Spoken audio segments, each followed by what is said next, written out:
Whata? And g'day viewers, I'm Michael. And I'm Janet. And welcome to this week's episode about the art of family, where we will explore all about cultivating healthy and harmonious relationships with your loved ones. So remembering that family is not always biological, right? We'll give you practical insights that will help you strengthen the bonds that matter most and unlock the secrets to building a happier, more connected family. Because the most beautiful masterpiece is the love we create within our family. So if you're ready to start cultivating your own masterpiece, listen up.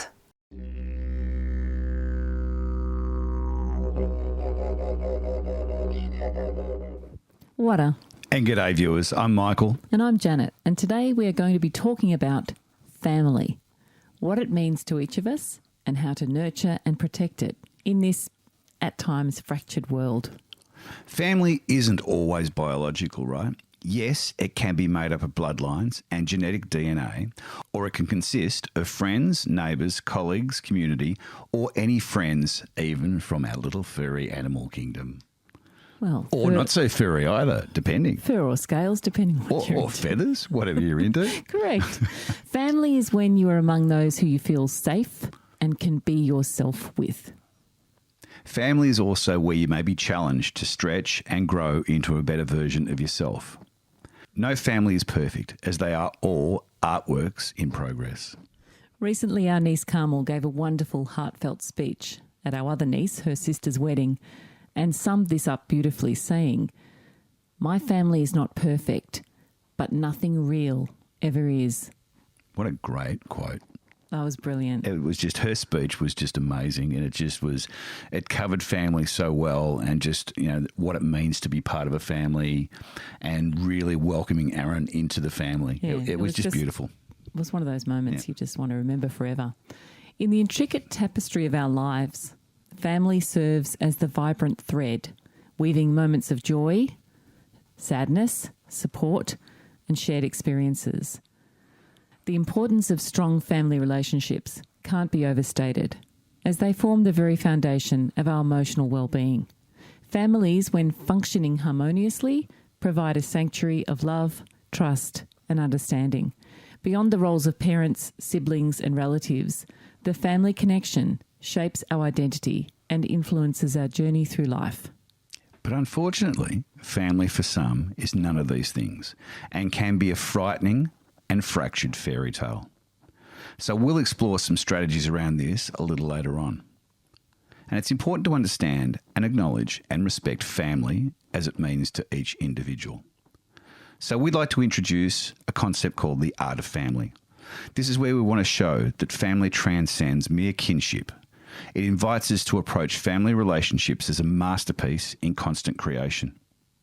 It signifies the intentional cultivation of love, communication, and empathy, transforming family dynamics into a canvas where every stroke contributes to a harmonious portrait. And the artistry requires commitment, patience, and willingness to embrace both the joys and the challenges and the sadness that comes with nurturing healthy family bonds. Trust and respect form the bedrock of harmonious family relationships, creating a secure space where love can flourish.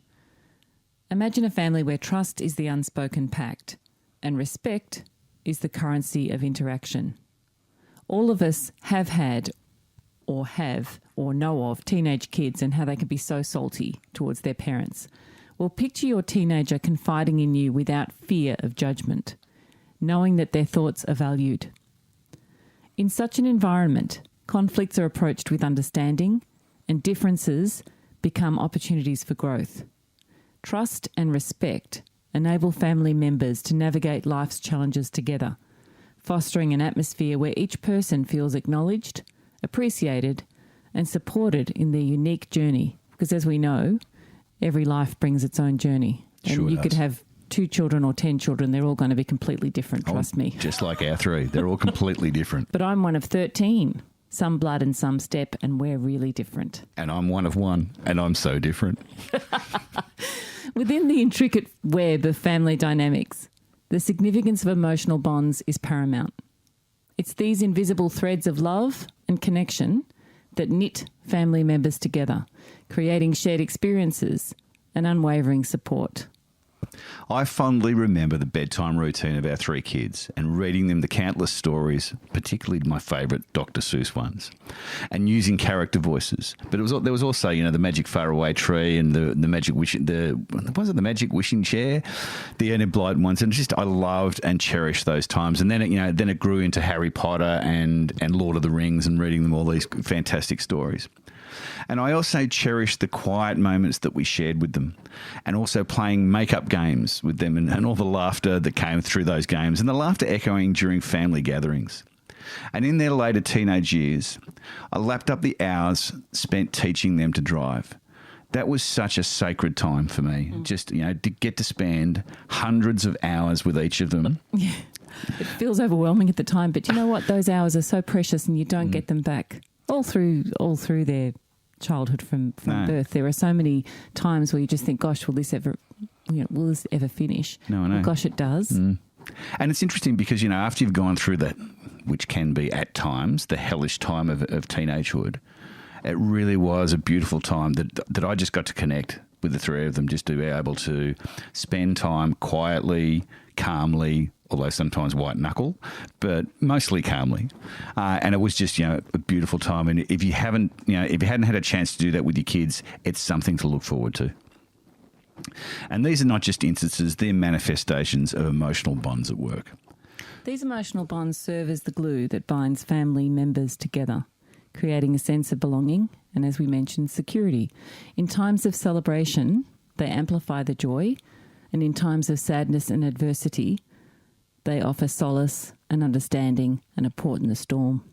Nurturing love and connection within the family is akin to tending to a delicate garden. It requires time, attention and commitment to creating an environment where bonds can flourish and endure. As mentioned, family is where you and the other members feel safe, supported, able to be yourself, and to be able to be challenged and stretched into becoming a better version of yourself. Effective communication is the lifeblood of a harmonious family, fostering understanding and unity. It transcends just the mere verbal exchanges. It's a shared language that binds us all together. So I want you to picture a family where open communication is the norm. It's a space where concerns are voiced without fear and victories are celebrated collectively. And in our own experience, implementing regular family meetings allows this to happen and allows everyone to express their thoughts freely and transforms conflicts into constructive discussions. Tips for enhancing family communication include really practicing active listening. So, when you want to jump in all the time, stop it and just listen. You've got 2 ears and 1 mouth, as they say. You're supposed to be doing double the listening. Create a safe space for expression and practice empathy. An example is the power of validation. Acknowledging each family member's perspective creates an atmosphere where everyone feels heard and valued. When communication flows seamlessly, misunderstandings are minimised and the family becomes a haven of mutual respect and shared understanding. Now, it's not always going to be like this, is it, folks? We know there's going to be times where there's raised voices and slammed doors and everything else. Yep, and that's part of life. Because remember, no family is perfect, but it's real. And that's what we're after. We're after a real experience. So what are some of the strategies to cope when family is none of these things? Well, it's really tricky, and it's a really tricky time when family is fractured. If open to it, as a group, consider family counselling, where everyone's opinions and needs can be safely aired in a qualified professional environment. Strategies can then be agreed upon, and with the right guidance, the situation can be turned around. But what if things have reached total dire straits, where your physical, emotional or mental state is being attacked or compromised? The first thing you need to do is look after yourself, remembering we need our own oxygen masks on first. So removing yourself is the first step back to healing. Please make sure you check in with your GP and source some counselling. The grief and pain that you're feeling is real, and you will need help to gain strength and composure for your onwards journey.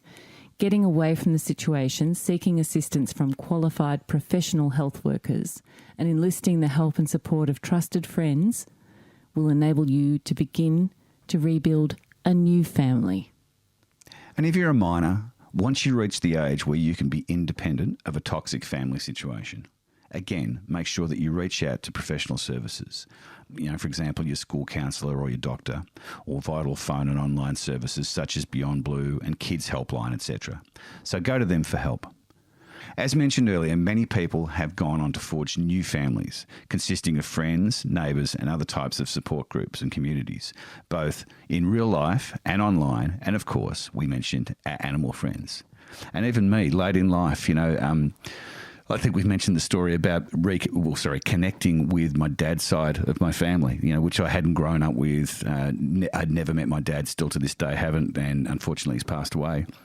But now I've got an amazing second part of the family that's just embraced me and I've embraced them. One lives in Australia, the rest of them live in the UK or Ireland. And it's just, they are family that we can just, although we've only been together as a family for a very short period of time, it feels like they've always been part of my life. And I think they feel the same way. Yeah, it's been beautiful witnessing Michael's reconnection. And again, he's got his family and a new family. And it's a wonderful thing. Wrapping up today, we wish you, whether you're in a current family or starting a new family or looking for a new family, we wish you love, strength, courage and support in both creating and nurturing a family where you can be really loved, safe and thrive. Until next time, love and blessings. See ya.